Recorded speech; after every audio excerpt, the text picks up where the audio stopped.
I'm not sure we lie to this country. We do not, Mr. Chairman. It is our duty to protect the overall interests of this country by the provisions of the law, Mr. Chairman. The Petroleum Industry Act, the Company and Allied Matters Act, and other enabling regulations and laws that govern the activity of the oil and gas industry. Mr. Chairman, we are not in breach of any one of them. Mr. Chairman, the NNPC is a company owned by over 200 million Nigerians. And I happen to be the chief executive of this company. And the law is clear around what the chief executive of this company will do. Our Memorandum and Article of Association, the Petroleum Industry Act, and all other enabling, including CAMA, which was legislation by this Honorable National Assembly. They are clear that the board and management of NNPC must maximize value for this company, Mr. Chairman. This company cannot have negative profits for 3 years. The CAMA say you can shut it down. Mr. Chairman, it's our job to protect this company, but it's also our job to protect other businesses around us. Mr. Chairman, let me be specific. And I will wait for the public hearing, and I also agree with my Honorable Minister that it should be broadcast live so that Nigerians will hear us, so that all the misinformation that you see today will be put beside, so that Nigerians will know the truth. And all of us here see what's happening in the media. Targeted personal attack on my person, on the institution. And we all know how this works.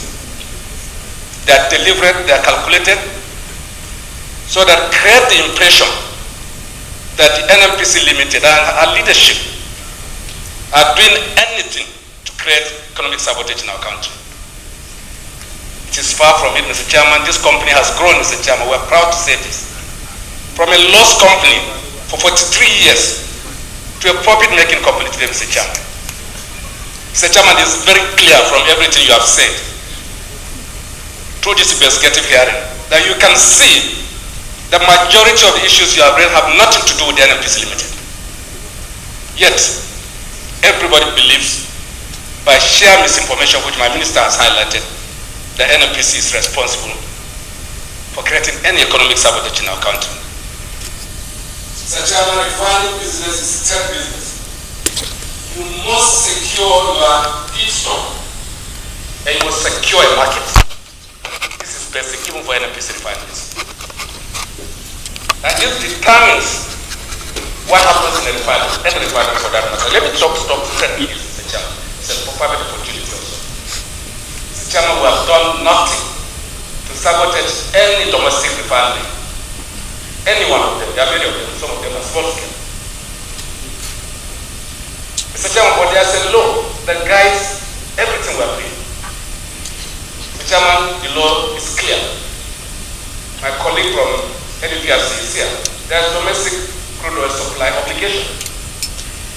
Yes, what it is saying is that process it locally, provide for local refinery, absolutely correct. But the law also said that there must be a willing buyer and a willing seller. It didn't say anything else. And perhaps the only way it cannot be solved is for this National Assembly to tell you. I will not recommend this. Secondly, and more importantly, NNPC has nothing to do with imports of products that are substandard. Very clear, Mr. Chairman. There are rules, there are regulators. We follow the rules. Nobody will bring products into this country that doesn't meet specifications. If it does happen, it's crime. And it couldn't have passed through any regulatory institution. It is impossible. We all know what happens. Smuggling does take place. And I'm happy that customs service is here. No one can deny that smuggling takes place across our border. But for PMS and every other commodity that can come. This is real. Mr. Chairman, when the details come, we will tell you what we know. Mr. Chairman, I suggest also that it should be said live so that everybody will hear what is going on in the industry. And